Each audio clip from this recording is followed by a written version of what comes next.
إنما اتقوا الله حق تقاته ولا تموتن إلا وأنتم مسلمون والصلاة والسلام على أشرف الأنبياء والمرسلين سيدنا محمد صلى الله عليه وسلم وصحبه أجمعين أما بعد. Ibu-ibu rahimani wa rahimakumullah, alhamdulillah pada hari ini kita berjumpa kembali di tempat yang mulia insyaallah yaitu Majlis Ta'lim. Kita berharap kepada Allah agar Allah senantiasa memberikan kepada kita yaitu hidayah taufiknya, yang memberikan kepada kita hidayah ilmu, barakah ilmu. Allah memberikan selalu kepada kita sikap kita selalu istiqamah insyaallah, yaitu konsisten di atas Islam, di atas sunnah Nabi sallallahu alaihi wasallam. Kesempatan kali ini itu karena kita di syahrul Ramadan, yaitu di bulan suci Ramadan, saya bawakan tema yaitu tentang sebab Allah mewajibkan saum Ramadan tersebut, atau kita akan sedikit sekilas tentang membahas tentang sejarah puasa itu sendiri. Dan nanti insya Allah kita akan membahas 3 tema, 3 hal fikih puasa yang penting bagi kita, tentang masalah niat, kedua tentang masalah qadha bayar puasa, dan yang ketiga tentang masalah bab iktikaf. Banyak sekali pertanyaan-pertanyaan tentang iktikaf tersebut. Baik, kalau kita lihat puasa setua umur manusia itu sendiri. Apa Bu? Setua manusia itu sendiri. Maknanya adalah dari zaman dulu, yaitu bahkan dari zaman Nabi Adam alaihissalam. Nabi Adam sudah berpuasa. Berarti puasa itu, saum itu setua umur manusia. Ya, setua umur manusia. Itu yang harus kita pahami lebih dahulu. Maka daripada itu kita lihat bagaimana perjalanan tentang syariat Islam ini, yaitu rukun Islam, yaitu tentang wajibnya puasa Ramadan ini. Kalau kita lihat, kita menyebut saum atau siam, itu maknanya puasa, menahan makan minum, ya, hubungan suami istri dari yaitu terbitnya fajar sampai terbenamnya matahari. Tapi kadang-kadang kita bertanya, puasa itu dari mana kata puasa itu? Apa dari bahasa Arab? Atau dari mana itu kata puasa? Yang jelas bukan bahasa Arab, bukan bahasa Arab. Kalau menyebut puasa secara syar'inya adalah siam atau shaum. Siam atau shaum. Ini perlu harus kita perhatikan. Maka daripada itu, puasa itu menurut kamus ya bahasa Indonesia, kamus besar bahasa Indonesia itu dari upawasa. Asalnya dari kata upawasa. Dari mana upawasa itu? Dari bahasa Sanskerta. Dari bahasa Sanskerta dulu, itu pada zaman kita, zaman kerajaan-kerajaan dulu, yaitu zaman Hindu dulu di Indonesia. Supaya kita paham, orang nyebut puasa nggak ngerti puasa itu apa sih? Ya puasa pokoknya puasa, nggak makan nggak minum, itu saja yang kita maksudkan. Padahal puasa itu bukan bahasa Arab. Itu bahasa yang sudah diambil, diserap menjadi bahasa Indonesia, maknanya yaitu tidak makan, tidak minum, itu puasa. Berasal dari bahasa Sanskerta. Bahasa Sanskerta itu zaman dulu kita di Indonesia ini, di Nusantara ini, itu pada zaman-zaman yaitu zaman Hindu dulu. Maknanya adalah asalnya dari puasa, upa itu dekat, puasa itu yang maha tinggi, yang maha agung, yaitu Tuhan. Jadi maksudnya upawasa itu mendekat kepada yang maha tinggi, mendekat kepada Tuhan. Itu makna upawasa. Akhirnya berkembang, hilang satu huruf dan sebagainya menjadi puasa. Itu sejarahnya supaya kita paham menyebut tentang masalah puasa. Bagaimana kita kaum muslimin menyebut dengan kata puasa padahal itu bukan dari bahasa Arab? Tidak apa-apa, itu hanya sekedar sebagai kata saja. Hanya menyebut sebagai sekedar kata saja. Jadi puasa maknanya ya tadi menurut syariat Islam puasa Ramadan yaitu yang kita pahami yaitu tidak makan tidak minum, tidak berhubungan suami istri dari terbitnya fajar sampai terbenamnya matahari. Itu sejarah yang harus kita pahami ya. Jadi paham nih, orang nyebut puasa-puasa dari mana asalnya nggak paham. Sekarang kita paham ya asal kata dari puasa itu. Baik, kedua, Allah Subhanahu wa ta'ala mewajibkan syariat puasa ini atau para anbiya, para rasul itu sudah berpuasa. Yang tadi saya katakan bahwa puasa itu setua umur manusia itu sendiri. Setua umur manusia itu sendiri. Dari Nabi Adam itu di dalam kitab dijelaskan yaitu Qasas Anbiya, cerita-cerita para nabi. Nabi Adam sudah puasa, ada satu syariat di situ yaitu sebulan 3 hari. Konon ketika Nabi Adam terpisah dengan Siti Hawa, terpisah nih ketika apa? Diturunkan ke dunia, terpisah ketika keluar dari surga karena melanggar makan buah itu yang terlarang yang disebut buah khuldi, ya. Padahal yang menamai buah khuldi siapa? Setan. Yang nyebut buah khuldi itu setan sendiri. Itu buah apa? Buah keabadian. Katanya kalau makan tidak akan mati. Padahal itu diapain? Dibohongin, dibujuk, rayu oleh setan. Nah, maka Nabi Adam yaitu makan buah itu yang terlarang pada ya dengan Siti Hawa. Karena melanggar turun ke dunia. Konon terpisah sekian tahun dengan Siti Hawa. Konon kata ketemunya di Jabal Rahmah. Konon ketemunya di situ. Jabal Rahmah ketemunya itu. Nah, ketika saat itu katanya konon di tanggal 10 Muharram. Maka puasa di situ. Itu Nabi Adam. Itu menurut riwayat ya. Nah, ini enggak jadi masalah. Ya, yang penting kita mau cerita itu benar atau tidak benar, tetap itu menjadi suatu acuan kita, menjadi suatu cerita bagi kita bahwa syariat puasa sudah terjadi pada Nabi Adam. Ya, itu demikian. Terus waktu bergulir terus jalan ke Nabi Nuh, Nabi Ibrahim, Nabi Ismail, Ishak, Yakub, Musa, Harun, Daud, Sulaiman terus sampai Nabi Isa alaihissalam. Nah, risalah puasa, kewajiban puasa itu Allah mensyariatkan pada nabi-nabi sebelum Rasulullah SAW. Iya, Nabi Musa alaihissalam ya puasa yaitu selama 30 hari. Selama 30 hari. Ya, per tahun. Ya, ketika menunggu muridnya lama, yaitu lama tidak datang-datang ketika di Bukit Sinai ya. Ya, enggak datang-datang sambil menunggu puasa lagi ditambah menjadi 10 hari lagi berarti 40 hari. Itu Nabi Musa alaihissalam sudah puasa. Ya, sebelumnya pun juga dari Nabi Nuh sudah puasa yaitu per bulan 3 hari Nabi Nuh. Terus bergulir sampai terus kepada para nabi para rasul sampai Nabi Isa alaihissalam pun juga demikian. Ke orang-orang yaitu kepada Nabi Musa, kepada Israel, orang-orang Yahudi juga demikian. Nah, Allah Subhanahu wa ta'ala, nah sekarang kita menginjak ke ayat Al-Qur'an dalam 183 surat Al-Baqarah. Ya ayyuhalladzina amanu, supaya kita pahami.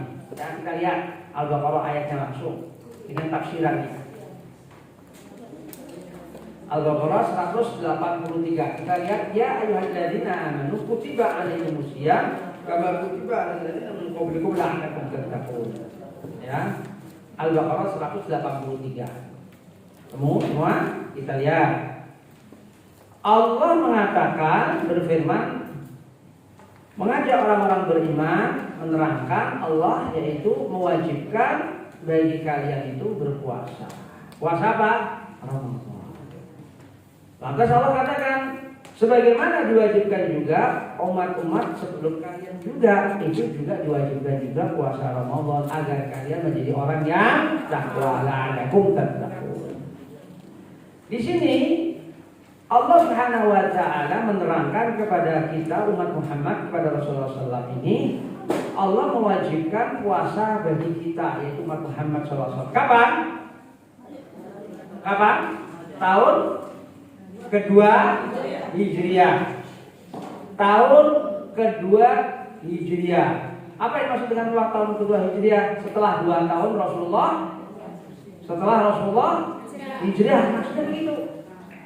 Ya, saya nyebut detail begini supaya ibu paham ya. Ya, supaya ibu paham.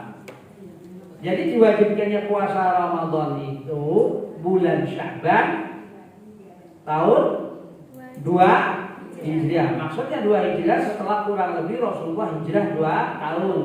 Berarti hampir 2 tahun kurang ya. Dari tahun kedua. Itu wajibnya puasa di situ. Rukun Islam yaitu puasa Ramadan itu wajib itu turunnya tahun 2 Tuh, ini turun wajib yaitu puasa Ramadan. Terus Rasulullah sebelumnya apa ketika di Mekah? Sebelum apa? Hijrah. Sebelum pindah kemana? Sebelum pindah ke Madinah. Nah, Rasulullah puasa itu sebelum hijrah ke Madinah, sebelum turunnya wajib puasa Ramadan, puasa per bulan 3 hari. Puasa per bulan 3 hari. Ya, puasa per bulan 3 hari. Itu Rasulullah sebelum apa? Sebelum hijrah. Iya. Ibnu Katsir ketika menafsiri ayat ini 183 mengatakan demikian dalam tafsir Ibnu Katsir. Saya bacakan nih perkataan Ibnu Katsir. Wa qad kana hadha fi ibtida'il Islam yasumun min kulli syahr 3 ayyam thumma nusikh dzalika bi shaum syahr Ramadan.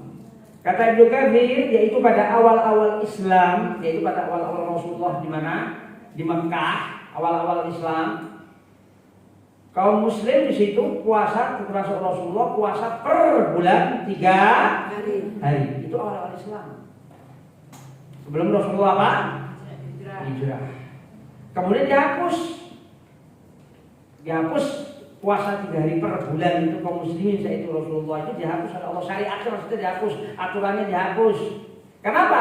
Karena turun kewajiban puasa Ramadan. Ini sejarahnya begitu. Lah kita nahan. Jadi supaya gimana cara puasanya Rasulullah ini sebelum turunnya puasa Ramadan? Ya tadi itu sebulan 3 hari sebelum ada wajibnya puasa Ramadan.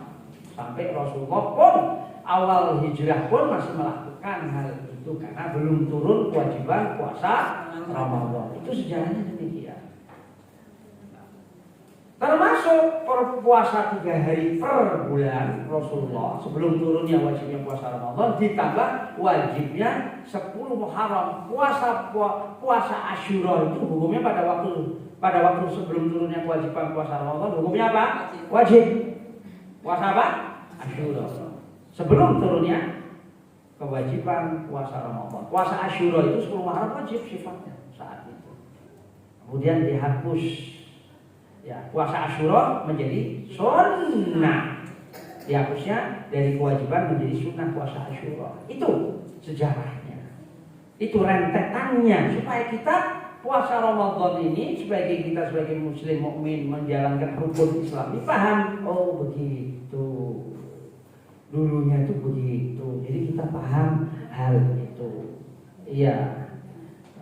Nah, yang tadi saya katakan dari para anbiya, dari para rasul semua ada syariat. Nah, Allah Subhanahu wa taala kan dalam ayat tadi mengatakan kama kutiba ya ayyuhalladzina amanu kutiba alaikumusiyam kama kutiba alal ladzina min qablikum. Sebagaimana juga diwajibkan umat-umat sebelum kalian, maksudnya umat-umat sebelum Rasulullah, yaitu para nabi-nabi sebelumnya. Para nabi dahulu itu, Nabi Musa, Nabi yaitu bergulir pada nabi-nabi Bani Israel itu juga disyariatkan puasa Ramadan. Kan Allah mengatakan sebagaimana diwajibkan juga umat-umat sebelum kalian, maksudnya puasa apa? Ramadan. Tapi kok umat-umat terdahulu kok sekarang kita lihat seperti Nasrani maupun yaitu Kristen Katolik kok tidak melakukan itu, dirubah syariat itu. Siapa yang merubah? Rahib dan pendeta-pendeta mereka. Syariat itu dirubah. Awalnya, aslinya orang-orang dahulu sebelum Rasulullah Muhammad SAW, nabi-nabi Bani Israel pun juga diwajibkan puasa. Puasa apa? Ramadan. Ini ayat tadi loh. Kama kutiba 'alal ladzina min qablikum. Wahai orang beriman, diwajibkan bagi kamu itu puasa Ramadan sebagai juga diwajibkan umat sebelum kamu. Berarti puasa apa juga? Ramadan. Tapi sudah hilang syariat itu pada umat-umat sebelum Rasulullah SAW. Dirubah, diacak-acak oleh pendeta dan rakyat mereka. Ya, paham ya? Di sini ya, itu demikian. Ya. Lantas Allah katakan dalam 184-nya ayyam ma'dudah. Lanjut, ibu lihat ayatnya. Ya, ibu lihat. Apa kata Allah? Ayyam ma'dudah.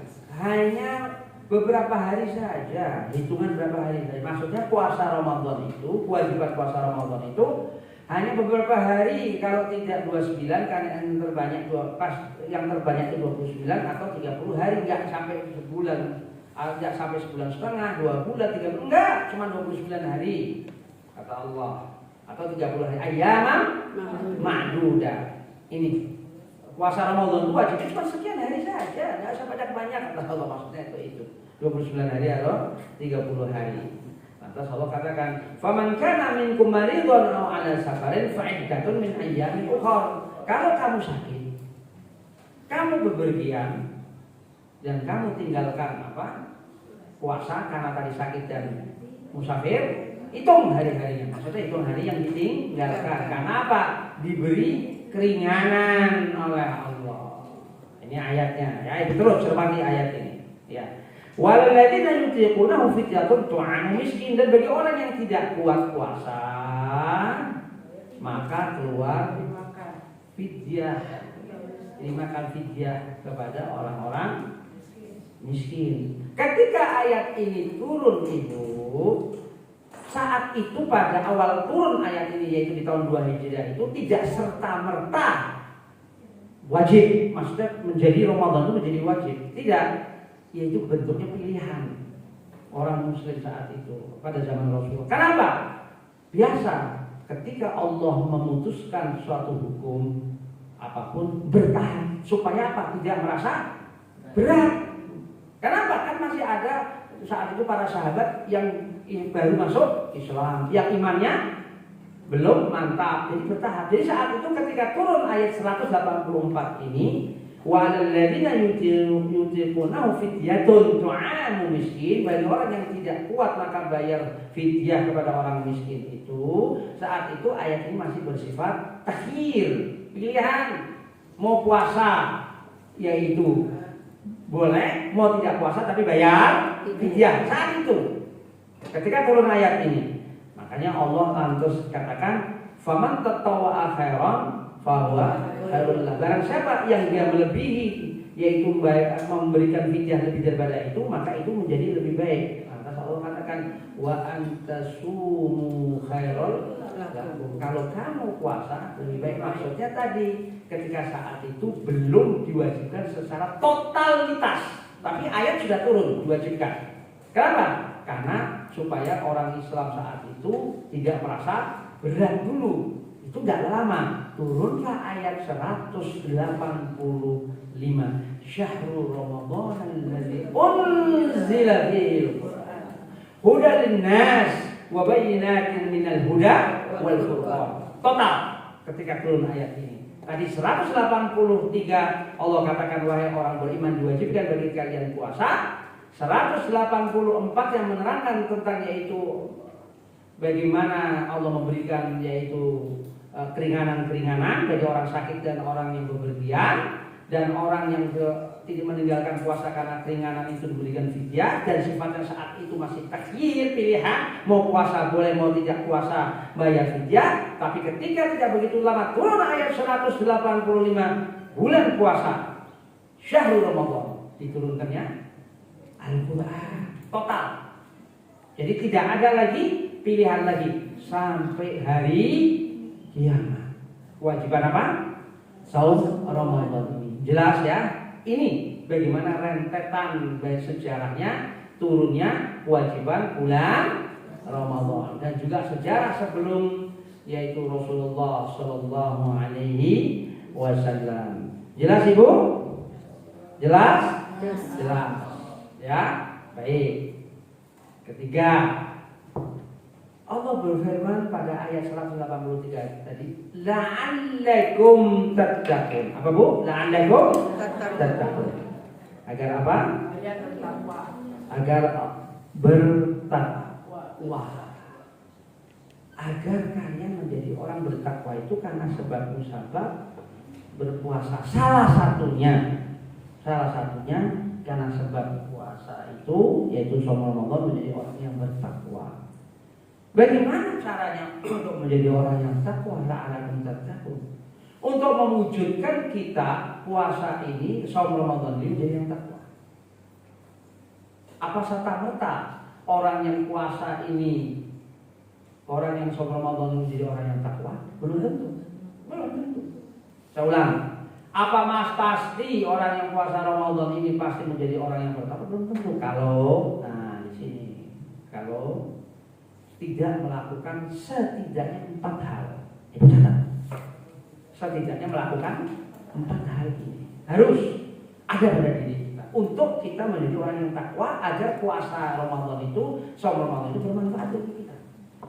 Pertama, agar takwa itu bermanfaat untuk kita. Agar apa saja sholat kita menjadi kita takwa. Puasa Ramadan kita menjadi takwa. Amal ibadah apapun menjadi takwa. Asal satu, ikhlas. Tidak mungkin orang akan mewujudkan diri menjadi takwa, entah itu dengan sholat, entah itu dengan puasa, kalau dia tidak ada ikhlas.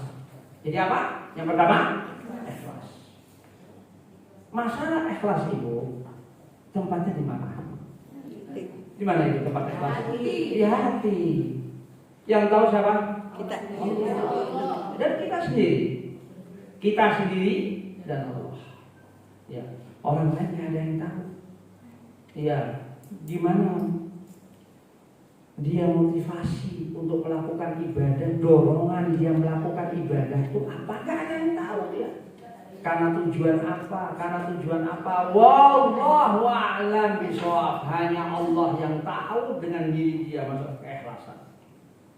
Makanya Allah Subhanahu wa taala selalu menekankan bahwa din ini, agama dinul Islam ini terbangun atas dasar ikhlas. Ala lillahi dinul khalis dalam surat Az-Zumar ayat 3. Ketahuilah bahwa agama Allah ini, din ini dibentukkan untuk Allah, kepada Allah ini untuk orang-orang yang ikhlas.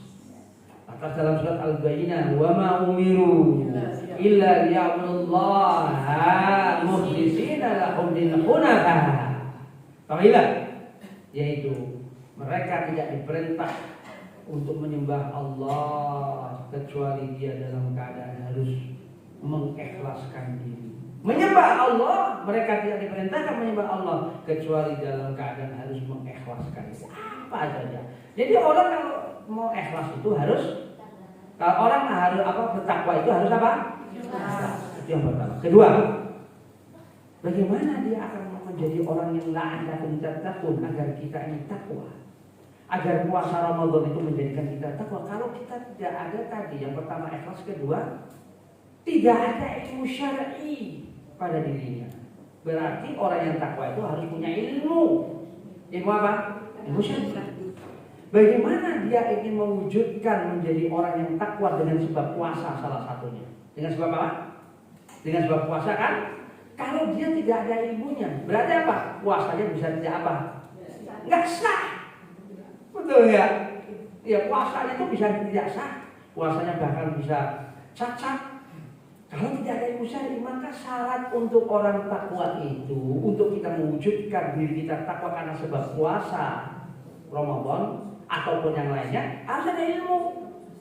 Harus ada ilmu itu. Gimana kalau kita bodoh?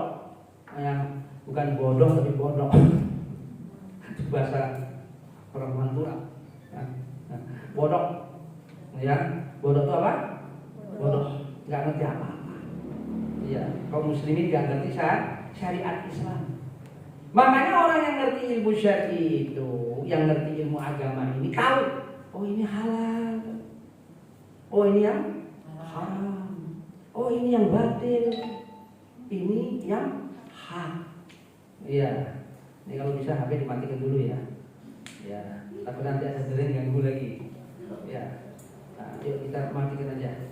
Yuk, kita off-kan dulu. Kayak saya juga off-kan. Iya, iya. Supaya kita konsen. Ya, dengan ilmu syar'i itu kita tahu mana yang halal, kita tahu mana yang haram, mana yang batil, mana yang hak, mana yang bid'ah, mana yang sunnah. Dengan ilmu apa Ibu? Dengan ilmu syar'i. Bagaimana dia ingin menjadikan diri itu takwa, menjadikan dirinya takwa dengan puasa maupun yang lain kalau dia nggak ngerti apa-apa, nggak mungkin. Kita lihat dalam surat Al-Anfal ayat 24. Itu kita lihat surat Al-Anfal ayat 24. Yuk kita lihat kita. Surat Al-Anfal. Surat berapa Al-Anfal? Surat ke? Surat berapa? 8. Ayo ayat 24. Yuk kita lihat. Ibu tandai itu apa? Catat ayat ini. Bagaimana tentang hal ini?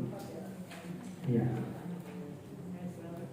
Ayat 24. Al-Anfal 24. Al-Anfal ayat 24. Yuk kita lihat. Sudah? Apa? Ya ayyuhalladzina amanu istajibu lillah wa lirrasul idza da'akum lima yuhyikum wa'lamu anallaha yahulu bainal mar'i wa qalbihi wa annahu ilaihi tuhsyarun. Allah katakan, wahai orang beriman, wahai orang mukmin, sambutlah Allah dan Rasul. Ya ayyuhalladzina amanu istajibu lillahi wal rasul. Sambut ajakan Allah, sambut ajakan Rasul. Wahai orang beriman, kata Allah Subhanahu wa taala. Apa itu? Idza da'akum, jika Allah ataupun Rasulnya mengajak kalian ke jalan yang lurus. Idza da'akum. Ibu ya, Ibu perhatikan ini. Jangan lihat saya lihat Quran. Ya, lihat ayatnya supaya Ibu paham. Kalau perlu ditulis di bawah itu, kalau Ibu bawa Quran pribadi biasanya begitu, ditulis pakai pensil. Jadi karena suatu waktu Ibu baca ayat ini, ketika murattal baca ayat ini paham. Ya, idza da'akum, jikalau Allah ataupun Rasul mengajak kalian, mengajak yaitu ke jalan yang lurus, mengajak kalian Allah Rasul yaitu bertauhid. Apa hasilnya? Apa hasilnya orang yang menyambut ajakan Allah dan Rasul ketika Allah ataupun Rasul mengajak ke jalan yang lurus? Lima yuhyikum, yaitu agar Allah menghidupkan kalian. Ibu lihat, apa tuh makna yuhyikum? Apa maknanya? Menghidupkan. Apa? Penghidupan. Menghidupkan penghidupan. Hidupnya itu jadi hidup. Nah, ini Ibu lihat bahasa saya. Hidupnya jadi hidup. Loh, ada hidup yang mati, ada hidup yang mati. Apa itu orang yang hidupnya yang mati? Hidup yang gersang. Manusia yang tidak mengenal Allah, manusia yang kasar, manusia yang keras hati, sehingga hidupnya penuh dengan depresi, hidupnya penuh dengan stres, ujung-ujungnya bunuh diri. Itu akibatnya orang yang hidup tapi mati. Paham? Yang hidup tapi mati. Ini enggak hidup tapi hidup. Bahasa saya lihat, hidup tapi hidup. Hidup tapi hidup, kok bisa begitu ya? Hidup tapi hidup, loh. Memang itu Allah menghendaki itu. Allah memberikan penghidupan. Maknanya apa? Hidup itu menjadi hidup, jiwa ini semakin tawakal kepada Allah. Orang yang menyambut ajakan Allah dan Rasulnya pasti dengan apa? Ilmu. Nah, kalau orang bodoh gimana menyambut Allah dan Rasulnya? Bagaimana dia ingin meningkatkan iman? Bagaimana ingin mempelajari tauhid? Bagaimana ingin mempelajari akidah? Dia nggak ngerti. Meningkatkan iman itu harus dengan ilmu. Makanya ketika Allah mengatakan lima yuhyikum, agar dia Allah menghidupkan kalian itu, Di antaranya Abdullah bin Abbas di dalam tafsir mengatakan Allah menghidupkan dengan nuril ilmi, cahaya ilmu. Allah menghidupkan dengan cahaya ilmu. Bagi siapa? Orang yang menyambut ajakan Allah dan Rasul. Mau tidak mau, orang yang selalu konsisten, orang yang selalu istiqamah menyambut ajakan Allah dan Rasulnya, menjalankan syariatnya. Mau tidak mau dia akan mencari kan? Mencari dengan apa? Dengan ilmu.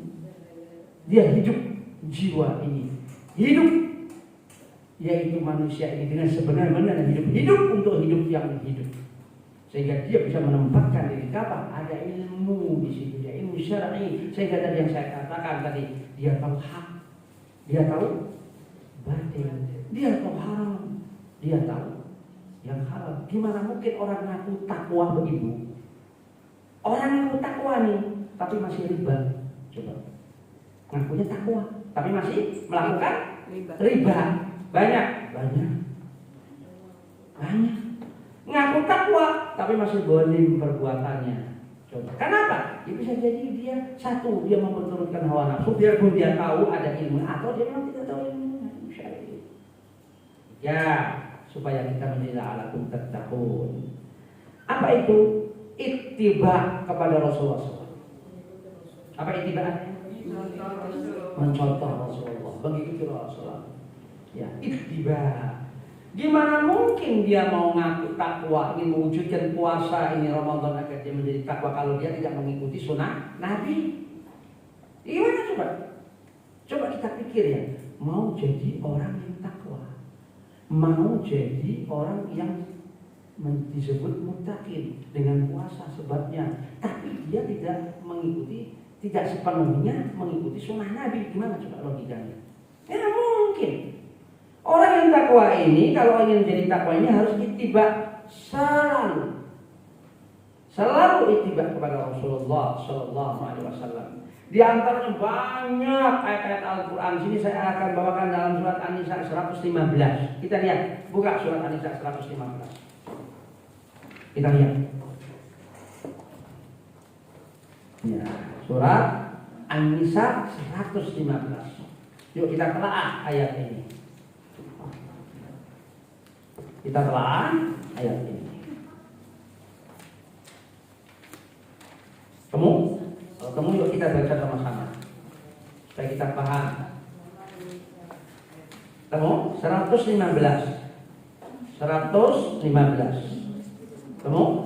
Wa man yushaqiqir rasul min ba'di ma tabayyana lahul huda wa yattabi' ghayra sabilil mu'minin wallihi ma tawalla wa nuslihi jahannam wa sa'at masira. Barang siapa yang menyelisihi Rasul, perhatikan. Wa may yushaqiq. Barang siapa yang menyelisihi, barang siapa yang dia tidak mau mengikuti apa-apa perjalanan Rasul. Barang siapa yang dia tidak mau mengikuti sunnah Rasul, ya perjalanan Rasulullah SAW, dia membangkang Rasul, menyelisihi Rasul. Min ba'di ma tabayyana lahul huda, sesudah jelas datangnya petunjuk. Petunjuk itu jelas, Al-Quran jalan, Al-Quran datang jelas bahwa diperintahkan taat Allah dan Rasul. Sunnah Nabi Sallallahu Alaihi Wasallam diperintahkan agar yaitu taat kepada Allah, mengikuti Rasulnya, jelas petunjuknya jelas. Dan dia tidak mengikuti jalannya orang mukmin. Maksudnya jalannya orang mukmin itu yaitu orang-orang yang mengikuti Allah dan Rasulnya. Setelah Rasulullah wafat, terus para sahabat, para tabi'in, para tabi'in terus ada orang-orang yang mengikuti dengan kebaikan-kebaikan. Allah ridha kepada mereka dan mereka pun ridha kepada Allah. Maksudnya mereka menyerahkan diri kepada Allah. Ya, menyerahkan diri kepada Allah, ikhlas mereka. Jadi barang siapa yang menyelisih Rasul, yang dia tidak mau mengikuti Rasul sudah jelas datangnya petunjuk dan tidak mengikuti jalannya orang mukmin, kata Allah, ibu lihat, nuwallihi ma tawalla, kami biarkan dia pada jalannya. Ini disebut dengan apa? Ada yang paham? Kami biarkan dia pada jalannya. Ya, biar dia pada kesesatan pada itu. Disebut dengan apa? Ada yang bisa paham? Nah, istidrak. Siapa tadi yang mau istidrak? Nah, betul. Barakallahu fiik. Itu istidrak, ini istidrak. Biarkan dia pada jalannya. Ayo biarkan dia pada jalan kesesatannya. Nuwallihi ma tawalla. Biarkan dia pada jalannya. Ya kenapa? Karena dia membangkang Rasul, menyelisih Rasul. Ya Allah khusus menyebut Rasul, tidak dirinya. Tidak. Kenapa? Otomatis orang yang menuruti Rasul, ittiba ke Rasul, pasti dia akan taat kepada Allah. Otomatis. Allah tidak mengatakan dirinya, enggak. Tapi Rasul khusus, Rasul di sini lihat ayat ini. Wa man yushaqiqir Rasul, Allah enggak menyebut dirinya, enggak. Karena sudah otomatis. Siapa yang taat ke Rasul, ittiba Rasul dengan sepenuhnya benar, karena dengan ilmu, pasti orang itu akan taat kepada Allah. Orang itu pasti akan mentauhidkan Allah Subhanahu wa taala, subhanallah. Ya Allah katakan wali madrotnya, biarkan dia pada jalannya. Allah berikan istidrat dia. Orang-orang yang sesat, orang yang kufur diberikan, biarkan dia jalan pada hawa nafsunya. Tapi Allah mengancam, wa nuslihi jahannam wasa'at masirah. Kami akan jebloskan dia ke neraka, dan itu sejelek-jeleknya tempat kembali. Ini yang keempat, agar kita menjadi diri kita takwa, membersihkan jiwa ini. Membersihkan apa? Jiwa kita. Dari apa? Penyakit-penyakit hati. Yang pertama yaitu dari kesyirikan, dari rasa kita ketergantungan kepada selain Allah. Kita bersihkan jiwa kita. Gimana mungkin orang yang mengaku bertakwa, saya bertakwa, oh saya orang bertakwa, tapi dia masih bergantung kepada selain Allah. Nggak mungkin akan tercipta pada dirinya. Membersihkan jiwa dari kesyirikan. Dari apa?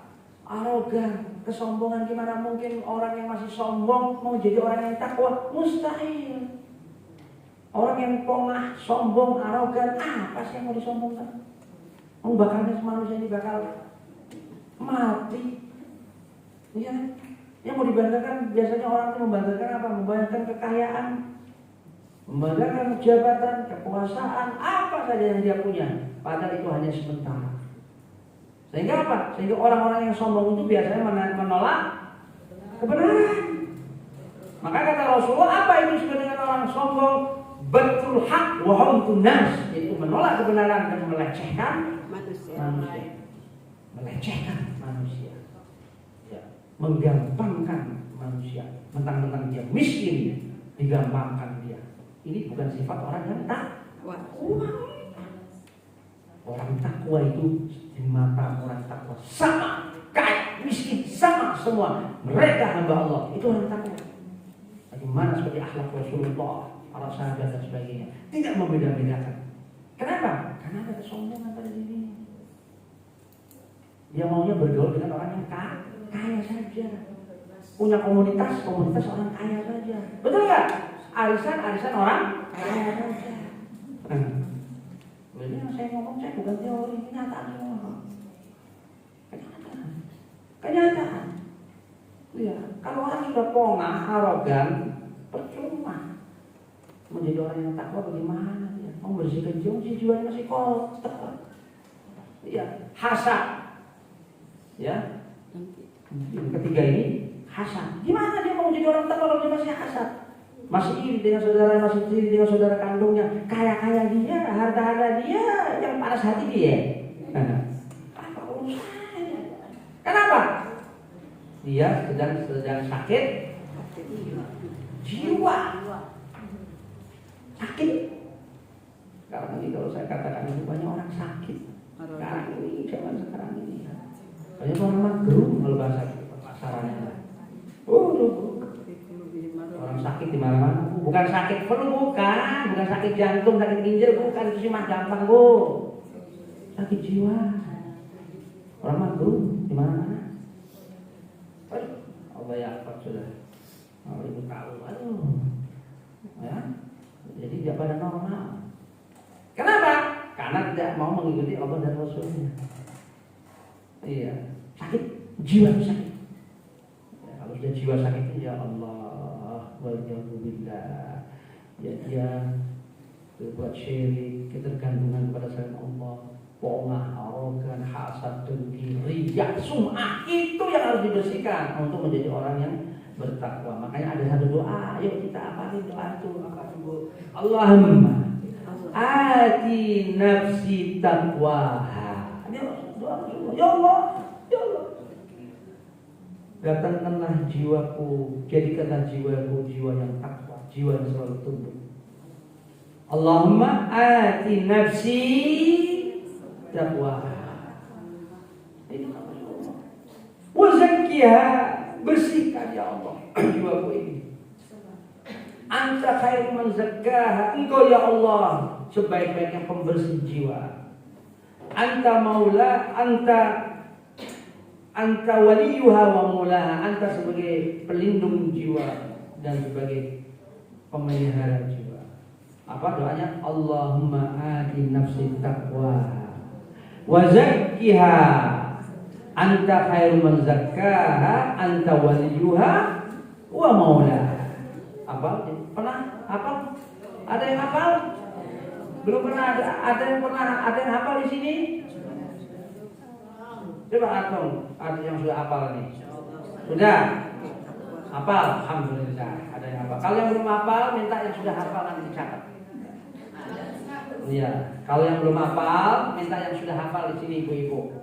Allahumma ati nafsi taqwaha wa zakkiha anta khairu man zakkaha anta waliyuha wa maulaha. Itu doa. Untuk apa? Membersihkan jiwa. Allah jaga jiwa kita dari hal-hal yang kotor-kotor. Baik. Ini tafsiran la'allakum tattaqun. Tadi ayat tadi, agar kamu jadi orang yang takwa karena sebab puasa. Supaya puasa ini mempunyai dampak positif, puasa ini mempunyai dampak yang bagus. Orang yang takwa, orang yang akan yang ingin menjadi dirinya takwa. 1, ikhlas. 2, tingkatkan ilmu. 3, ittiba Rasul. 4, bersihkan penyakit-penyakit hati jiwa. Insyaallah Allah akan bantu kita. Selesai. Sekarang bab keempat, fikih puasa. Dan waktunya cukup, insyaallah. Fikih puasa. Nah, tahu ini sudah dibahas belum tentang fikih puasa? Saya cukup membatasinya cukup di 3 saja, 3 masalah. 3 masalah saja. Saya cukup membahasnya di 3 masalah yang keseharian kita, yang banyak kadang-kadang kaum muslimin yang belum tahu atau melanggar dan sebagainya. Pertama, tentang masalah niat. Ya, saum Ramadan. Niat. Ya, niat. Niat itu Ibu, itu adalah rukun saum, rukun siam. Jadi saum Ramadan itu punya 2 rukun. Kayak kan rukun sholat, sama puasa punya rukun siam. Pertama, rukunnya siam itu adalah niat. Jangan lupa. 2, rukun puasa itu, saum itu yang kedua adalah tadi menahan, tidak makan, tidak minum, tidak berhubungan suami istri dari terbit fajar sampai terbenam matahari. Itu rukun yang kedua. Paham? Ya, niat. Saya kalau yang kedua jelas. Sekarang yang pertama niat. Niat itu wajib, bagi puasa wajib. Nah, sebelumnya Ibu, sebelum yang pertama ini, yang pertama yaitu apa? Yang niat ini saya akan jelaskan dulu. Puasa itu ada berbagai macam puasa. Apa Bu? Ada berbagai macam puasa di dalam syariat Islam. Ya. Pertama, macam-macam puasa di dalam syariat Islam. Itu tulis supaya kita paham syariat Islam ini. Pertama, ya puasa di dalam syariat Islam itu apa sih? Saum di dalam syariat Islam itu apa? Pertama, puasa yang wajib, yang sifatnya wajib. Itu 1. Kedua, puasa sunnah. Puasa sunnah. Ketiga, puasa yang diharamkan. Puasa menjadi haram dia kalau puasa. Keempat, puasa makruh. Puasa makruh. Ya, puasa makruh. Ya, ya Bu ya. Nah, apa Bu? 4 itu Bu? Puasa makruh. Puasa yang diharamkan dan puasa makruh. Ya, puasa makruh. Yang pertama, puasa yang wajib. Apa saja itu puasa yang wajib? Ibu jangan sebutkan. 1, puasa yang wajib. Apa? Ramadan. 2, apa? Hah? Qadha, barafi. 2. Ketiga, nazar, barafi. Keempat, puasa wajib nih. Ini sudah 3 nih. Ramadan wajib. Qadha, bayar. Nazar. 1 lagi. Kafar. Puasa. Itu harus paham. Ya. Puasa wajib ada berapa? 4. Puasa wajib ada 4. Ya. Puasa wajib ada 4. Puasa wajib yang pertama Ramadan jelas tadi kita sudah uraikan. Sudah kan? Jelas. Kedua, apa yang tadi? Qadha. Nah, ini qadha. Qadha, ya. Qadha nanti penjelasannya habis ini. Ya, habis niat tadi ya, nanti apa yang bagian kedua, qadha. Yang ketiga, nazar. Apa itu nazar? Kalau saya sembuh, saya mau puasa 2 hari. Kalau anakku yang sakit sembuh, aku mau puasa 3 hari. Itu puasa apa? Nazar. Hukumnya apa? Wajib, harus dibayar. Itu nazar. Perhatikan itu. Ya. Kalau pokoknya hal yang kebaikan-kebaikan, ya. Apa saja baik itu menyangkut kebaikan ataupun masalah duniawi. Maksudnya begini, kalau rumahku terjual, aku akan puasa. Boleh? Boleh. Itu nazar, itu wajib hukumnya. Yang keempat, yang apa? Itu apa? Puasa nazar. Yang keempat, kafarat. Ya, nanti yang qadha nanti khusus nanti ya. Tadi kan puasa yang wajib Ramadan, qadha, nazar, kafarat. Ya kan? Yang wajib tadi ya 4. Tadi yang qadha nanti ada penjelasannya insyaallah habis ini. Yang qadha, yang ketiga nazar tadi. Yang keempat kafarat. Apa tuh kafarat? Bayar. Dan bayar karena melanggar. Seperti apa? Di Quran ada beberapa tentang kaum kafarat ini. Kaum yang yaitu dapat dia karena melanggar. Puasa karena sebab dia melanggar disebut dengan puasa kafarat. Misal orang yang melanggar sumpah. Orang yang melanggar sumpah. Orang yang melanggar sumpah itu juga ada puasa kafaratnya. Dalam Allah terangkan dalam surat Al-Maidah 89 contoh ini. Al-Maidah 89 itu puasa karena melanggar sumpah. Apa? Kata Allah, "Fakafaratuhu it'amu asyrati miskin." Dia memberi yang pertama 10 makan orang miskin yang biasa layak dia makan dengan keluarganya dan memberikan pakaian. Itu pertama. Ya. 89. Al-Maidah 89. Ini contoh ya, saya bawakan contoh dari Al-Quran tentang puasa kafarat, yaitu orang yang melanggar apa? Sumpah. Melanggar sumpah itu ada kafaratnya. Yang pertama adalah memberi makan 10. Itu lihat Al-Maidah. 10 orang memberi makan 10 orang miskin. Ya, sebagaimana dia lauk pauknya makanan sebagaimana dengan keluarganya dan memberikan pakaian. Ya, atau memberikan pakaian ya pada mereka. Ya. Selanjutnya membebaskan budak. Selanjutnya apa? Kalau tidak mampu dia tidak mendapatinya, maka dia puasa selama 3 hari. Puasa kafaratnya orang yang melanggar sumpah setelah misalnya dia pertama memberikan 10 orang miskin makan, memberikan itu pakaian dan dia membebaskan budak. Kalau itu dia tidak mendapati semua, puasa 3 hari. Itu puasa apa sebut? Puasa apa kafarat? Hukumnya apa? Wajib. Ini salah satu contoh aja. Ada kafarat dihar, kifarat puasa dihar. Ya, puasa kafarat apa? Dihar.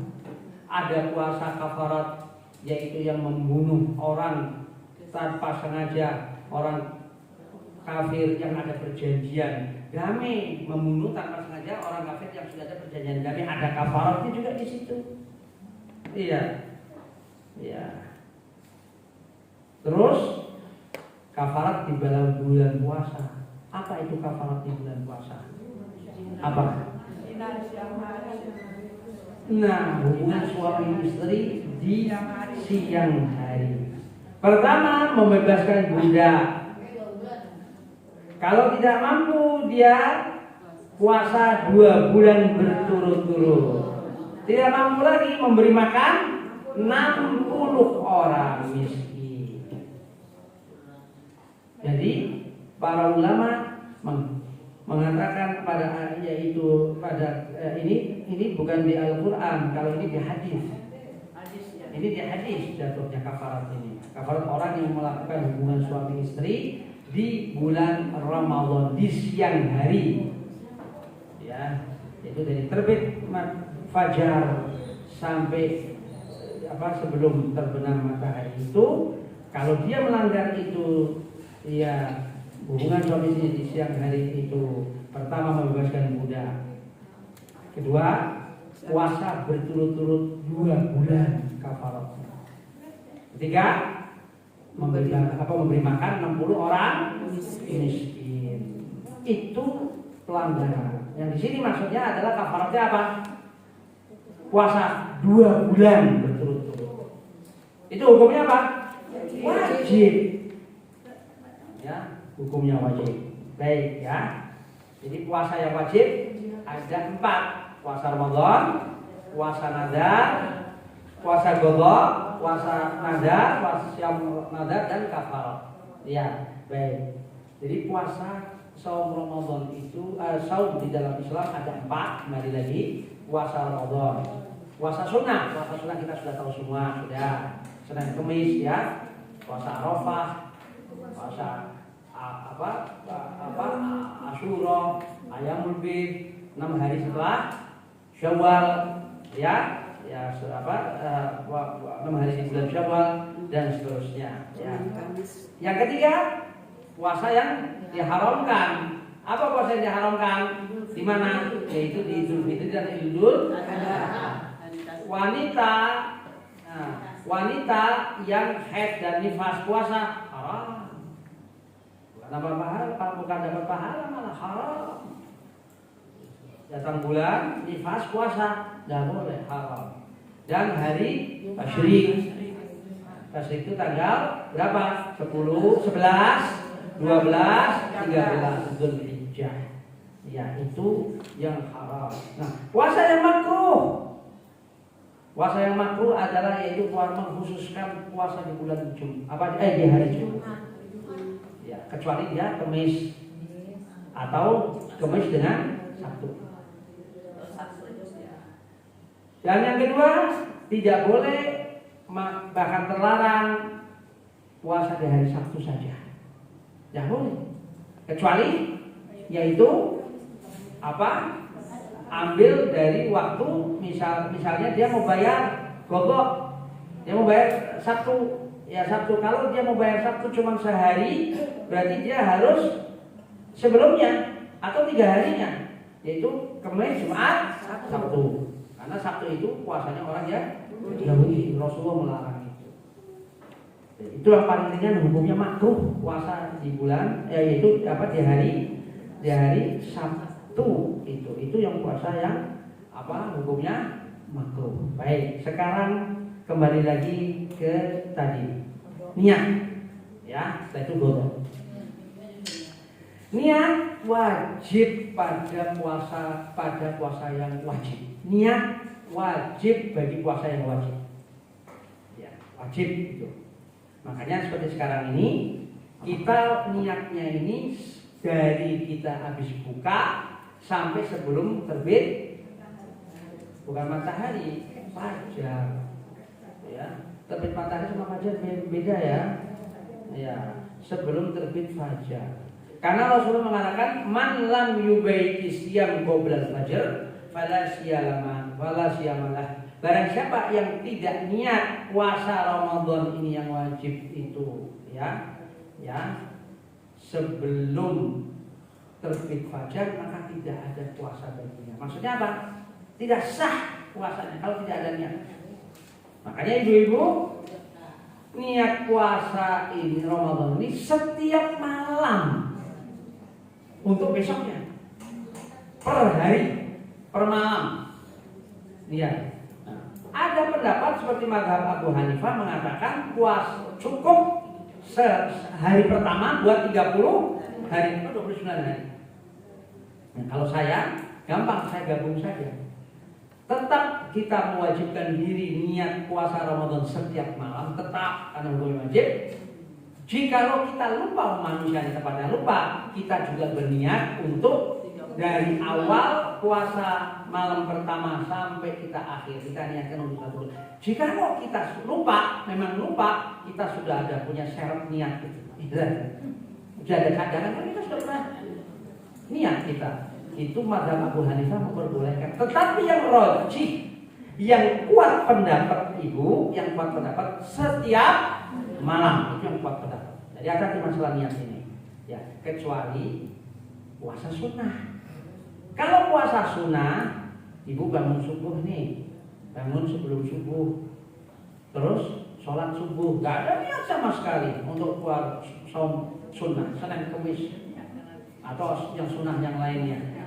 Tiba-tiba setelah belum makan, belum minum, sholat subuh sampai ibu bersih-bersih rumah dan sebagainya, sampai jam 7 misalnya atau jam 8, terus ibu hari Senin nih, mau puasa aja deh, mau puasa Senin aja deh, boleh?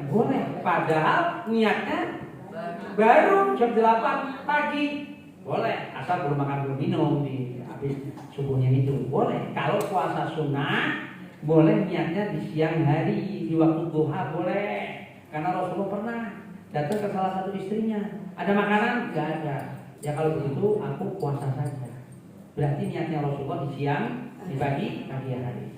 Ya, itu masalah niat. Kita sudah apa? Sudah selesai. Sekarang masalah dulu.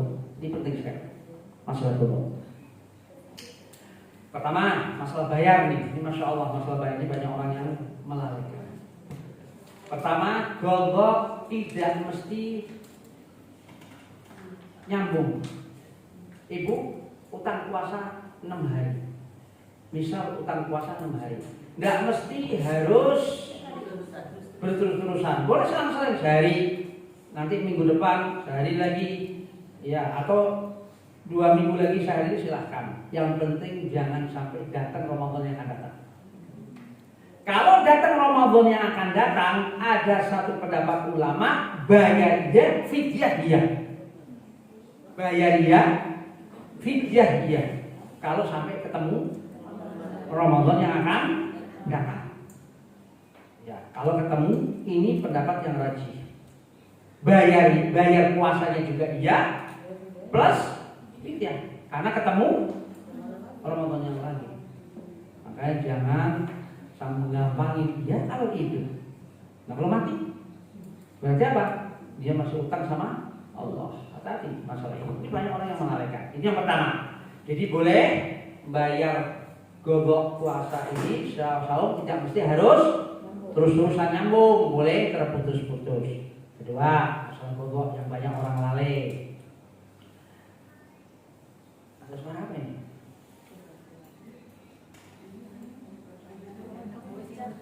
Matikan aja. Anak kecil ini. Ya, matikan aja.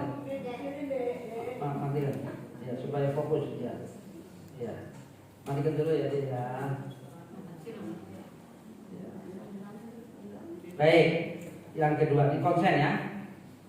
Konsentrasi aja belum tentu paham, apalagi sambil melayang pikiran. Ya. Ini penting sekali. Ya, tadi sudah jelas ya masalah tadi. Ada orang datang ke Rasulullah SAW. Ya Rasulullah, ibuku ada utang puasa. Ibuku ada utang puasa mati. Ada utang puasa mati. Apakah aku harus membayarnya? Kata anaknya nih, anak laki datang kepada Rasulullah, ibunya mati, punya utang puasa. Kata Rasul, iya harus. Karena hutang kepada Allah itu wajib untuk dibayar. Ini riwayat Bukhari Muslim. Saya nggak perlu sebutkan teks Arabnya. Ada dua pendapat di sini. Perhatikan, kita punya utang, entah itu perempuan atau laki. Kalau laki kan bisa aja utang puasanya karena sakit atau musafir kan. Kalau laki ya sakit atau bepergian, ya kan. Ini pas kejadian ada orang datang ke Rasulullah bilang ibuku mati punya utang puasa. Gimana ya Rasulullah? Apakah aku wajib membayar? Iya. Karena utang kepada Allah itu berhak untuk dibayar. Ada dua pendapat di sini. Pendapat yang pertama ulama yaitu mazhab Syafi'iyah harus bayar puasa dengan puasa, nggak boleh dengan fidyah. Itu pendapat pertama. Orang yang utang puasa mati, orang yang punya utang puasa mati, ada dua pendapat. Yang pertama adalah bayar dengan puasa lagi. Ya, ya kan, walinya, ya, walinya dia. Ya. Pendapat yang kedua, Imam Ahmad bin Hanbal mengatakan dibayar cukup dengan fidyah, kecuali orang yang punya puasa nazar mati. Orang yang punya puasa, orang yang punya nadar puasa mati harus dibayar dengan puasa lagi. Tidak boleh dengan fidyah. Ini pendapat Imam Ahmad bin Hanbal. Termasuk yang tadi orang punya utang puasa, Imam Ahmad bin Hanbal pendapat kedua boleh dengan fidyah. Boleh dengan fidyah kecuali nadar. Kalau nadar nggak boleh dengan fidyah. Itu pendapat Imam Ahmad bin Hanbal. Yang kedua. Kalau yang pertama tadi apa? Yang pertama, saya ulang ya. Yang pertama, orang yang mati punya utang harus dibayar puasa. Walinya maksudnya. Ya, dalam hadis dikatakan man mata alaihi syam shoma anhu waliyuhu. Ini hadis. Barang siapa yang mati ada utang puasa, maka walinya memuasakannya. Ini teks hadisnya. Teks hadisnya ini. Nah, para ulama khilaf di sini. Masalah itu beda pendapat. Apakah yang memuasakan, yang boleh puasa ini itu adalah puasa nadar atau puasa wajib Ramadan? Nah, di sini khilaf para ulama. Tidak jadi masalah. Jadi ada dua pendapat ini. Orang yang mati punya utang puasa, yang pertama harus dengan puasa, nggak boleh apa? Fidyah, nggak boleh fidyah. Itu pendapat pertama. Pendapat kedua Imam Ahmad bin Hanbal, fidyah kecuali puasa nazar harus dengan puasa. Saya pilih mana? Pilih pendapat kedua. Pilih pendapat kedua, yaitu kalau ada orang mati punya utang puasa, cukup walinya bayar fidyah kecuali mati nazar harus dengan walinya puasa. Jelas di sini? Ada yang mau ditanyakan? Sebelum saya melompat permasalahan lagi nih. Iya. Iya. Dalam hal ini ya, jangan melebar ke yang lain. Iya.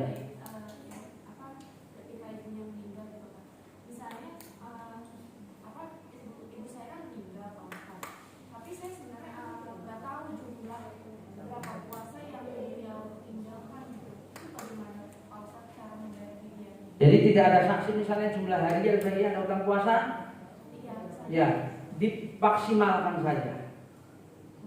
Ya dimaksimalkan kan kalau memang pendapat yang kedua kan harus bayar fidyah. Ya kalau misalnya utang ibunya ibu ya, itu misalnya anggap saja 2 minggu, misal mungkin 2 minggu. Yang paling aman anggap aja 29 hari. Sedekahkan aja. Kalau lebih kan sedekah untuk ini. Tidak ada ruginya. Kalau memang ada dana lebih, kalau ada dana lebih kasih fidyah yang berlebih. Kalau selagi ada dana, maksudnya ada uangnya, lebihkan saja, aman. Selesai. Ya, begitu. Ya, tapi kalau ibu yakin bahwa ini kemungkinan seminggu atau apa, ya silakan dianggap lagi seminggu. Nah, tapi kalau misalnya masih ragu seminggu atau bagaimana, lebihkan saja. Ya, lebihkan, karena kalau dilebihkan lebih apa? Lebih aman kan? Lagian kalaupun ternyata memberi fidyahnya ini orang yang utang puasa lebih, berarti kelebihannya menjadi apa? Saudara, nanti ini masalah, ada kebaikan. Ya, lebihkan saja lebih bagus. Baik. Ya, ini pertanyaan cukup satu. Sekarang selanjutnya, lu perhatikan. Jumhur ulama sepakat yang menggogok tapi tidak fidyah. Saya ulang, ibu tulis boleh. Jumhur ulama yang menggogok yang tidak boleh fidyah. Siapa saja? Ayo ibu perhatikan ini. Apa nih judulnya? Yang tidak boleh fidyah. Yang tidak boleh fidyah, tapi gogok saja. Siapa itu orang-orang ini? Ayo kita perhatikan. Saya ulang lagi nih, pesan salah paham. Sampai 3-4 kali nggak apa-apa deh. Ulang, paham. Ya, yang tidak boleh fidyah, tapi hanya gogok saja. Siapa aja? Pertama, orang sakit yang bisa sembuh. Orang sakit yang bisa sembuh. Karena Quran mengatakan faman kana minkum maridun aw ala safarin fa iddatun min ayyamin ukhra. Itu ayatnya tadi sudah kita bahas. Tidak boleh fidyah tapi hanya gogok saja. Satu, orang sakit yang bisa sembuh. Ya kita sekarang misalnya nih sakit misalnya, ya kita badan greges yang gak enak ya kalau kita puasa jadi malam jadi jatuh sakit parah dan sebagainya, atau sakit-sakit yang memang masya Allah sudah yang lumayan, tapi insya Allah sih biasa kita sembuh. Itu harus gogok kalau sudah nanti selesai. Kedua, musafir. Mana ada orang yang bepergian musafir bayar fidyah? Gak boleh. Harus apa? Gogok. Musafir bukan musafir yang maksiat. Musafir yang syar'i, yang mubah. Misalnya bisnis, ya mau kerja dia, mau bisnis dia, mau dagang, musafir dia nggak kuat. Kalau dia puasa misalnya Ramadan misalnya, ya di sini yang rajih, ya secara ringkas takhir sifatnya pilihan. Orang yang musafir bu di bulan Ramadan boleh milih. Kalau dia mau puasa silakan. Kalau membatalkan silakan. Ini yang rajih. Boleh milih. Ya, kalau rasa saya zaman sekarang kita dulu kan masya Allah naik onta, naik kuda. Oh sekarang kita bepergian ke Surabaya pakai pesawat aja cuma 1,5 jam, 1 jam 40 menit sudah nyampe pakai pesawat Surabaya 900 km, kurang lebih hampir 900 km. Pakai pesawat 1 jam 40 menit, 2 jam nyampe Surabaya misal, apalagi dekat. Iya. Jadi kalau kita merasa bahwa ini akan memberatkan kita orang bepergian tadi ya, orang bepergiannya itu untuk dagang, untuk mengunjungi saudara, untuk menyembuh orang sakit, atau ada kematian keluar kota dia musafir dan merasa bakal masuk angin dan sebagainya, silakan ya, bukan orang musafir. Kalau dia masuk angin bepergian, ya kan repot lagi, maka dia boleh milih mau puasa merasa kuat silakan, kalau mau buka silakan. Ini yang musafir. Tapi harus apa? Gogok. Ya. 3. Siapa yang itu gogok nggak boleh fidyah? Perempuan haid dan perempuan nifas. Sekarang ada pendapat yang nyeleneh. Ini sekarang bahwa perempuan yang haid yang tidak puasa Ramadan boleh bayar fidyah. Ini menyimpang dari syariat. Ada? Kalau ibu dapat ini, jadi ibu YouTube-nya hati-hati loh bu. YouTube-nya hati-hati bu, ada yang menyesatkan bu, ada yang lurus bu, yang lurusnya banyak, yang menyesatkan masya Allah. Hati-hati. Ya, ibu belajar agama dari YouTube, lihat dulu orangnya. Yang namanya belajar agama ini harus dimulazamah. Mulazamah itu seperti ini, mulazamah. Tatap muka itu mulazamah, ilmu itu harus dimulazamahkan. YouTube itu hanya sebagai sekilas saja. Mana ada sih orang bisa 1 jam bisa tahan dengan waktu 1 jam awal sampai akhir. Daya tariknya sudah beda. Ya. Lagi nggak ada malaikat menggepakkan kedua sayapnya. Di mana mengebakkan sayapnya? Dia masih salin. Ini enggak YouTube belajarnya atau saya cukup belajar dengan YouTube ya silakan. Anak kamu bisa pintar, untung dengan belajar di YouTube. Iya. Nggak ngerti apa-apa. Nggak ngerti apa YouTube itu hanya sebagai tambahan sekedarnya aja. Jadi hati-hati YouTube ini, ada yang ngaco, ada yang lurus, hati-hati. Ini zaman fitnah. Ya. Jadi kenapa? Ada pendapat tadi wanita haid boleh? Iya katanya. Lah ngaco ini. Ngurus apa? Ngurus saya? Syariat. Soalnya dia sakit. Hah? Soalnya dia sakit. Kenapa? Waktu dia masih sehat, itu dia sakit. Apa pertanyaan apa nih? Waktu dia masih sehat, dia sehat. Tapi dia keburu bayar, dia sakit. Oh itu lain lagi, sebabnya lain lagi nih. Ya, mau bayar dia sakit lain lagi. Ya lain. Nanti terus dia tetap utang puasa karena sebab datang bulan tetap dia harus gogok. Tetap harus dicatat sama dia. Ada pun kalau sakit ya dia tunda dulu kan sampai dia sembuh. Kalau dia Ya. Hah? Ya utang walinya harus bayar. Nah, harus bayar tadi. Ya, makanya utang puasa tadi yang pendapat yang Imam Ahmad cukup dengan fidyah. Ya, walaupun ada pendapat yang pertama. Sekarang sebaliknya, ya boleh fidyah, ya sepakat fidyah. Nah, tadi kan gogok, nggak boleh fidyah kan? Sekarang fidyah. Kepada siapa? Satu. Ini sebaliknya loh, lawan dari tadi. Ya, yang fidyah nih satu. Orang tua, nenek, kakek yang sudah tua yang sudah tidak mampu lagi. Ya, orang tua yang sudah kalau pikun itu sudah nggak ada kewajiban tuh, ya sudah nggak ada kewajiban puasa dan sebagainya. Itu ada khilaf di para ulama, orang-orang yang sudah pikun itu. Ya, yang sudah pikun ada khilaf. Orang yang sudah pikun ya haram. Ya. Karena orang-orang yang sudah pikun itu sudah tidak terkena apa? Kewajiban. Iya, makanya harus diingat sholat dan sebagainya itu. Allah sudah angkat. Rufi al-qalam itu sudah Allah catatan sudah Allah angkat dalam hal itu.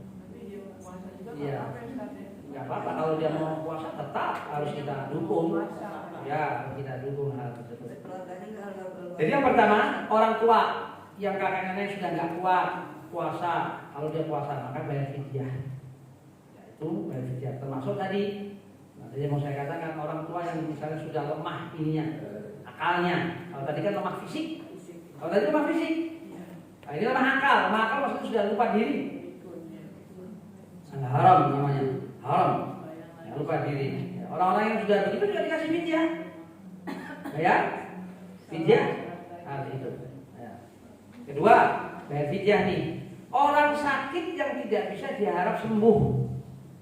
Orang sakit yang sudah tidak bisa diharap sembuh, yang kronis sakitnya, bayar apa? Fidyah. Orangnya ini bayar fidyah. Orang yang sakitnya ini bayar fidyah. Yang sudah tidak bisa diharap sembuh. Ya.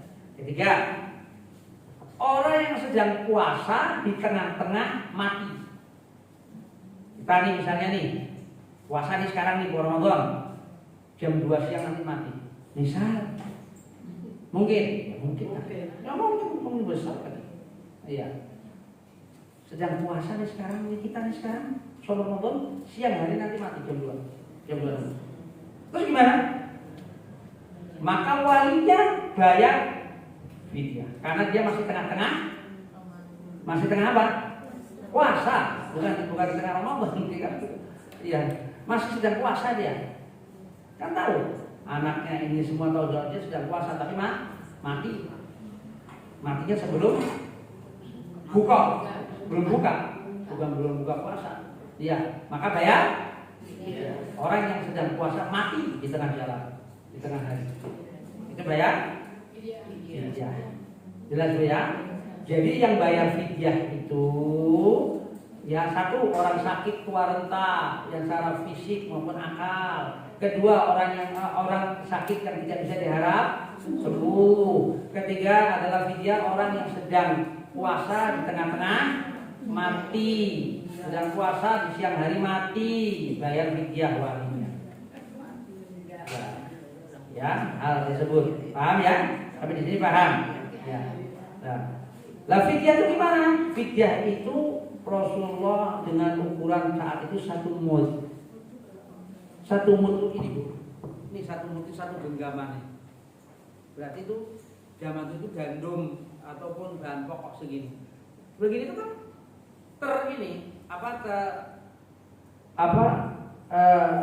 tidak mesti besarnya telapak orang itu. Ya. Kalau orang-orang Afrika besar telapak tangannya bisa lebih besar lagi, berarti takarannya lebih banyak. Kalau tangannya kecil ya sedikit. 1 mud itu. Itu 1 mud itu ukuran fidyah itu. Itu kalau mau makanan pokok. Berapa 1 mud? Kurang lebih 8 on, 1 kilo kurang.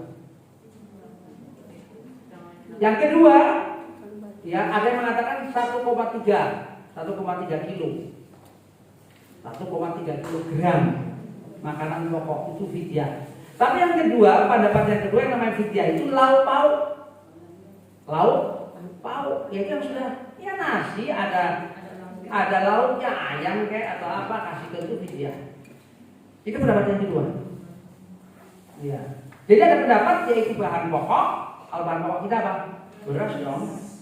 Yang kedua yaitu apa? Gandum. Lauk pauk. Gandum bagi orang yang apa? Yang bahan pokoknya gandum, masyarakat ya gandum, maksudnya beli beras ya beras gitu. Yang kedua lauk pauk. Saya lebih condong fidyah itu pendapat kedua. Lauk pauk. Fidyah itu supaya dia makan.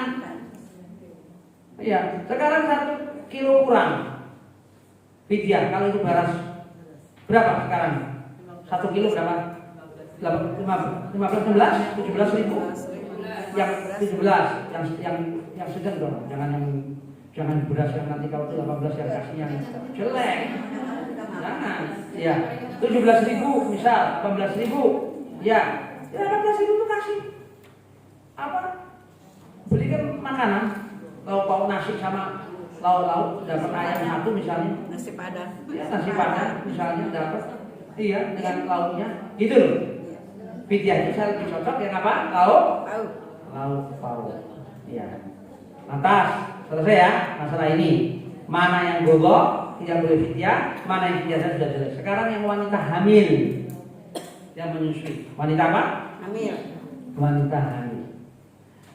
Ada 2 pendapat, sebenarnya ada 4 pendapat, tapi saya ringkas saja yang ma'ruf itu ada 2. Sebenarnya ada 4. Yang pertama wanita hamil dan menyusui itu cukup bayar fidyah saja. Itu pendapat pertama. Tidak gogok. Tidak gogok. Wanita hamil atau menyusui. Cukup bayar apa? Fidyah. Itu pendapat pertama. Pendapat yang kedua, perempuan hamil, perempuan yang menyusui, yang kalau dia tidak puasa, baik gogok ya, bayar fidyah ya. Ibu pernah dengar selama ini? Atau melakukan ini? Apa? Gogok juga, fidyah juga. Itu pendapat kedua. Pendapat yang ketiga, gogok saja, tidak fidyah. Itu yang ketiga. Pendapat yang pertama, cukup fidyah saja. Itu fahamnya Abdullah bin Abbas dan Abdullah bin Umar. Abdullah bin Umar, Ibnu Umar dan Ibnu Abbas. Yang cukup fidyah saja tanpa gogok. Perempuan hamil dan perempuan menyusui. Itu pendapat pertama. Fidyah saja tidak gogok. Itu pendapat Abdullah bin Abbas, sahabat. Abdullah bin Umar, sahabat. Pendapat yang kedua, gogok ya, fidyah ya. Kalau ulamanya sekarang, pendapat yang pertama adalah Al-Albani. Pernah dengar Muhammad Nasiruddin Al-Albani? Ya, Nasiruddin Al-Albani ini ulama sekarang, ya, yang maksudnya zaman sekarang sudah meninggal sudah belasan tahun yang lalu.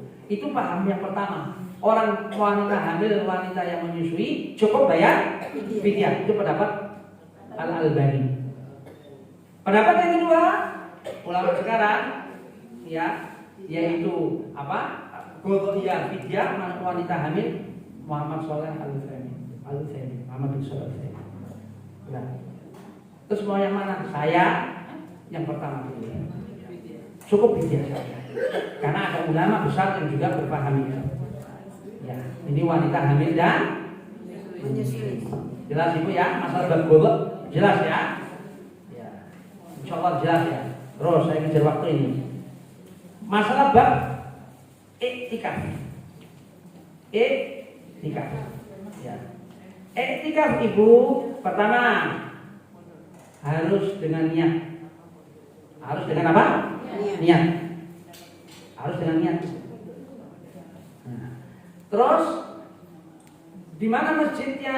Masjid ada dua pendapat. Masjid yang dilakukan sholat 5 waktu, yang ditegakkan 5 waktu. Ada pendapat yang masjid yang sudah 5 waktu, yang sholat Jumat lagi itu baru sahnya iktikaf. Tapi yang wajib masjid yang dilakukan 5 waktu. Tentunya bagi lelaki supaya kalau masjid yang tidak ada sholat 5 waktunya, ya nanti keluar masuk dia laki. Ya, seorang yang keluar masjid batal niat iktikafnya, maka dia harus mengulang lagi. Ya, dia harus mengulang lagi. Terus berapa lama dia iktikaf itu? Ya sini khilaf. Karena Rasulullah tidak pernah menjelaskan secara detail.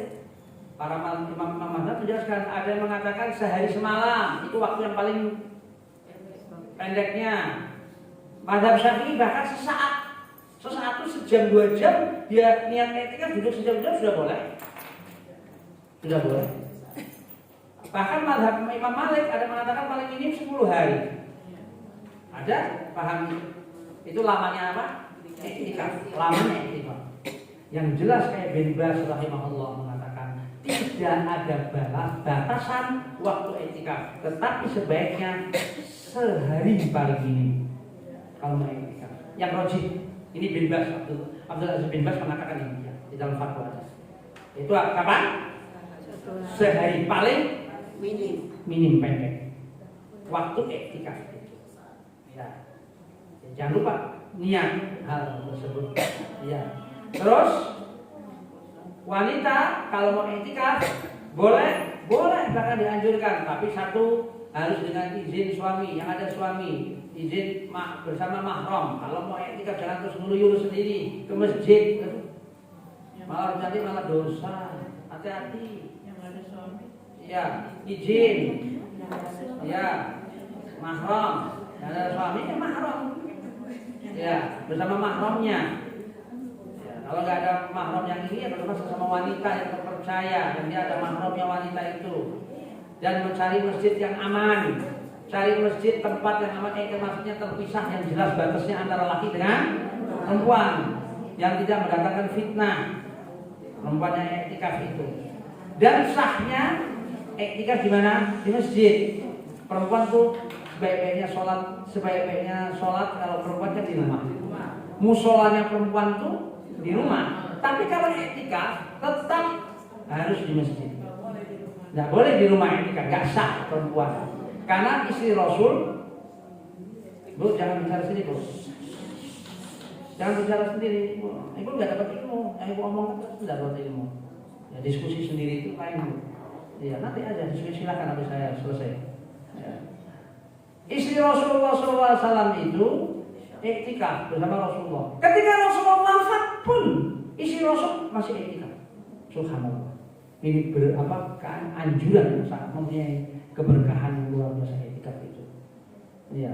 Jadi bagaimana tentang wanita iktikaf? Boleh dianjurkan seperti lelaki dengan syarat tadi, yaitu pergi dengan izin mahramnya, pergi dengan mahramnya, cari tempat yang tidak ada fitnahnya, yang tempatnya terpisah dengan laki dengan wanita yang secara jelas ada hijabnya, tabirnya yang jelas.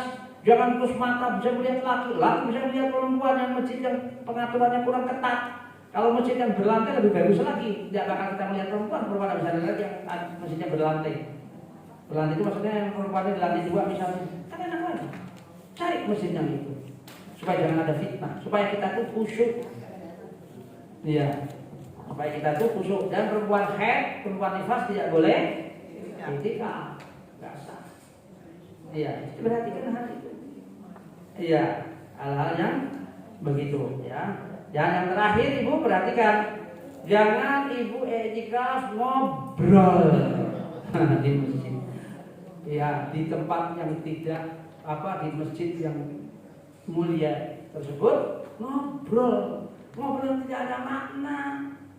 Ngobrol soal resep makanan lah dibahas di situ nggak ada makna. Iya, yang ngobrol yang tidak ada makna gitu loh. Tujuannya i'tikaf itu apa? Banyak zikir, berdoa di situ, ngaji Quran, dan terutama yaitu mendengarkan ceramah-ceramah, dapat ilmu di masjid itu, bukan ngobrol. Apalagi mendatangkan dosa ngobrol yang ribah lagi. Waliyahumillah. Ini yang tidak ada adabnya i'tikaf itu.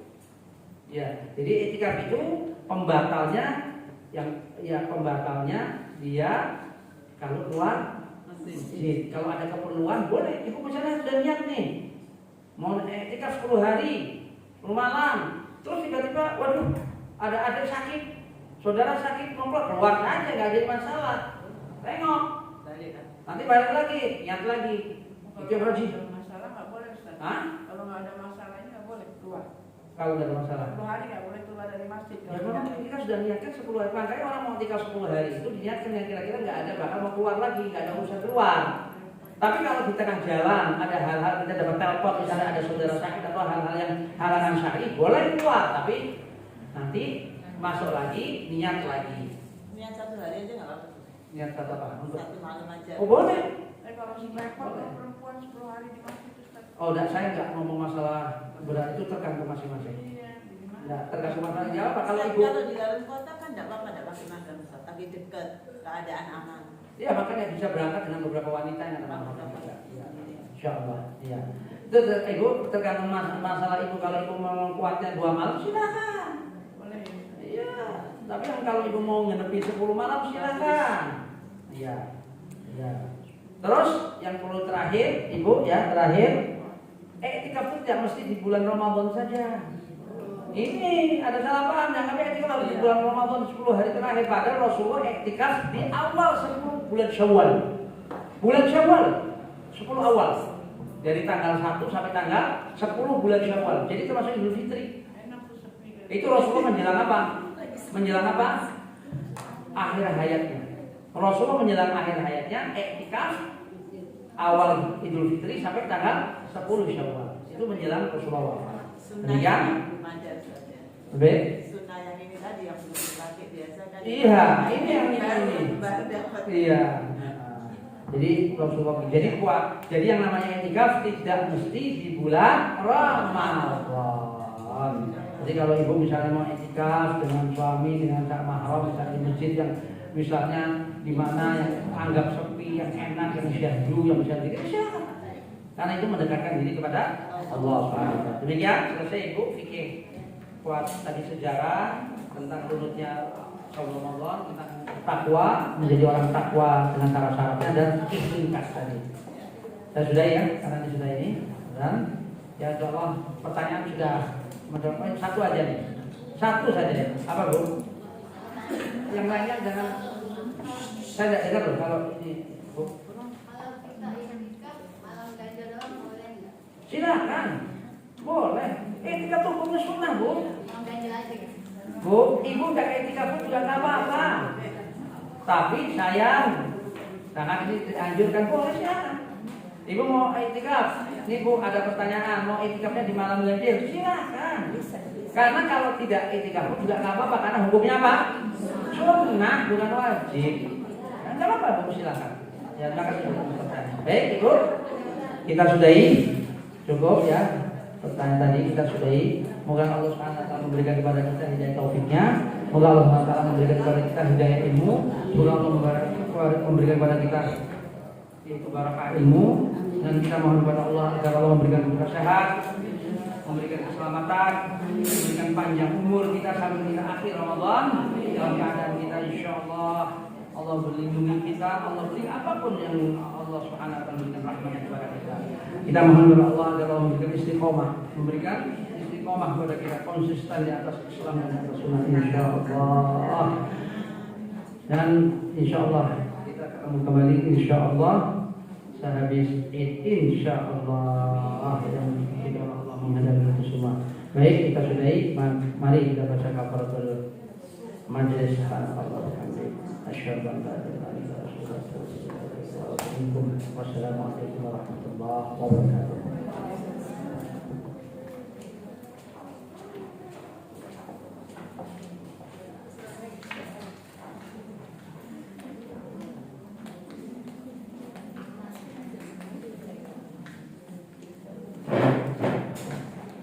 Jazakallah khairan pada Ustaz Munir Bajiber. Demikian pelajaran yang kita terima dari Ustaz Munir Bajiber dengan tema seputar masalah siam Ramadan atau puasa Ramadan. Sebagaimana firman Allah Subhanahu wa taala dalam Al-Qur'an, A'udzubillahi minasyaitonirrajim, ya ayyuhalladzina amanu kutiba alaikumussyam kama kutiba alal ladzina min qablikum la'allakum tattaqun. Wahai orang-orang yang beriman, diwajibkan atas kamu berpuasa sebagaimana telah diwajibkan kepada orang-orang sebelum kamu agar kamu bertakwa. Untuk kita menjadi orang-orang yang takwa, syaratnya 4 perkara. Pertama, ikhlas karena Allah Subhanahu wa taala. Yang kedua, tingkatkan ilmu syar'i. Yang ketiga, ittiba Rasulullah sallallahu alaihi wasallam. Kita mengikuti apa yang dicontohkan oleh Rasulullah sallallahu alaihi wasallam. Karena kalau kita melakukan apa yang tidak dicontohkan oleh Rasulullah, maka tertolak. Yang keempat, membersihkan diri. Semoga apa yang disampaikan